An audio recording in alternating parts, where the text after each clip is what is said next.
Hi, I'm Tim. Welcome to Watchbox, and thanks for logging on. If you love this watch, email me, tmosso@thewatchbox.com. It's in the description below. It is your purchase and pricing email question line for buying this or any watch you see on any Watchbox platform. Please reach out to me directly. Email tmosso@thewatchbox.com for pricing. Today, we're discussing a watch that can do it all. 43 millimeters in stainless steel. This is the Omega Seamaster Aqua Terra GMT. So 43 in diameter, 14.3 millimeters thick from lug tip to lug tip, 51.3 millimeters with a 21 millimeter spacing between the lugs. Zoom out a little bit, throw it on my wrist. My wrist is 16 centimeters in circumference. You can see this is a large watch. It can do it all if you have the wrist for it. Now, I think I could wear this, but I would be right out to my limit. You can see really well from over the top that the lugs are at the edge of my wrist. Not over the edge, but right there. So 16 centimeter circumference wrist or larger. Surprisingly, though, due to the shape of the case and the slope of the bezel, it should fit underneath most cuffs, even tight ones.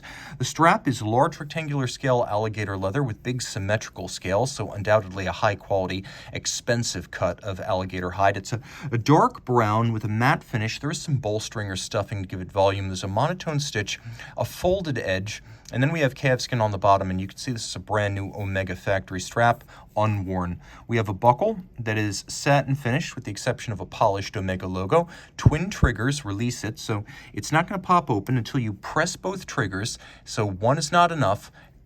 Pulling is not enough. This is very secure, as you would expect for a borderline sports watch. It's all satinated internally, and the way this works is you tuck the strap in, you size it down, and then you clamp the clasp, and once all that happens, the excess length hides underneath the strap. There's no need for minder loops. It's a very clean look when it's sized down. The case will be familiar to Omega fans. I say lyre-style lugs, and you probably already know what I mean, but if you are new to these, that means it has bevels inboard and outboard of the lug, so an inward twist and an outward twist. And then the outward twist has this expanding polished bevel. It thins out at the mid-case. The longitudinal satination graces the case band on both sides.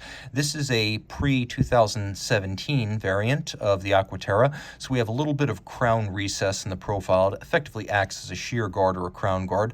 The crown features a combination of media blasting and polish, and it is a screw down, and this watch has 150 meters of water resistance.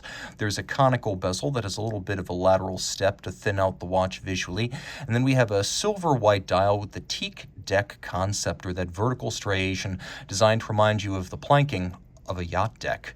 Now, this is a great use of rose gold on a watch that is steel. Two-tone is a controversial thing, and sometimes it doesn't age well.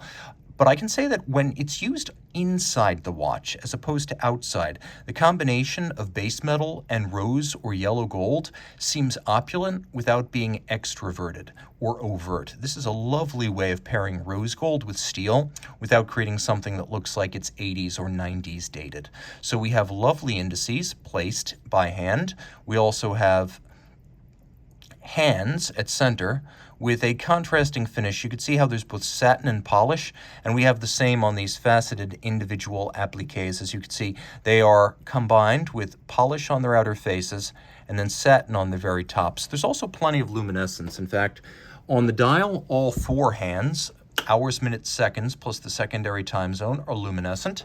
And some setting modes we've got when the crown's out include the ability to adjust local time while everything else remains fixed: minutes, second time zone, and seconds. This is not hacking seconds because the seconds continue to move. You can move the date forward or backwards depending on whether you're traveling east or west. Now, if you do want to set the watch to a reference time, pull out the crown. That activates hacking seconds. So we've got two time zones here. We've got our 12-hour local time, and then the time where you are not, the reference time. That's told by this hand, which is a 24-hour hand, so it moves once around the dial for every calendar day, every 24-hour period. Flip it all over, and you can see that the movement is a variant of the 8500 family. These were originally introduced in 2007 on the Hour Vision, the DeVille Hour Vision. You can see this one still has a protective case back sticker. I'll let you remove that. The movement is a bidirectional winder with two mainspring barrels and a 60-hour power reserve. It features an anti-magnetic silicone hairspring, so it's highly resistant to magnets. It's shock tolerant thanks to a full balance bridge and a free sprung balance. It is a COSC certified Swiss chronometer. It pivots on 38 joules, and it has a tri-level coaxial escapement as envisioned by the British watchmaking great George Daniels in the 70s, industrialized by Omega Omega in the late 90s, it now realizes all of the potential advantages that Daniels envisioned, including improved power reserve, chronometry, and reduced maintenance requirements.